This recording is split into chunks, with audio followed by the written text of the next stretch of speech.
মানে স্পিকার, কালকে পরশুদিন পার্লামেন্ট থেকে যাওয়ার পরে আমি অনেক টেলিফোন পাই এবং সেখানে আমি ডিফেন্ড করার চেষ্টা করি এবং ডেইলি স্টার নিউজ করে Jamaat MP demands washing machine, microwaves and curtains.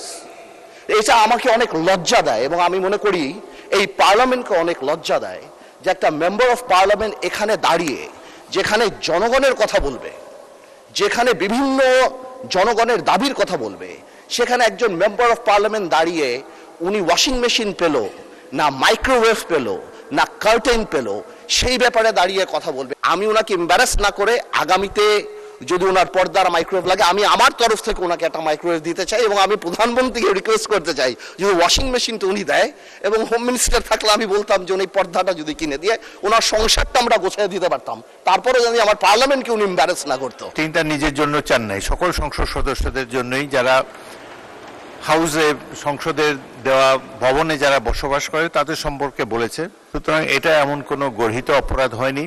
তবে আমি মনে করি না বললেই ভালো হতো, এতে জনমনে অন্য ধরনের ধারণা হতে পারে।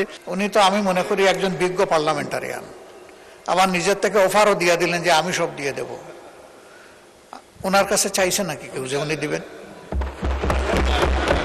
আমার মনে হয় যে আমাদের মানসিকতাগুলো এমন হওয়া উচিত যেটা এখানে দাঁড়িয়ে অন্তত কেউ কারো সম্মানে আমরা আঘাত করব না। আন্দালিব রহমান মাননীয় সদস্যের বক্তব্যে আমি যেটা বুঝতে পেরেছি, তিনি কোনো তাকে আন্ডারমাইন করার জন্য বলেন নাই, সাহায্য করার জন্য বলেছেন, which is not really necessary. তবুও যাই হোক, এই সম্পর্কে বক্তব্য এখানে ইতি হোক, এটাই চাই।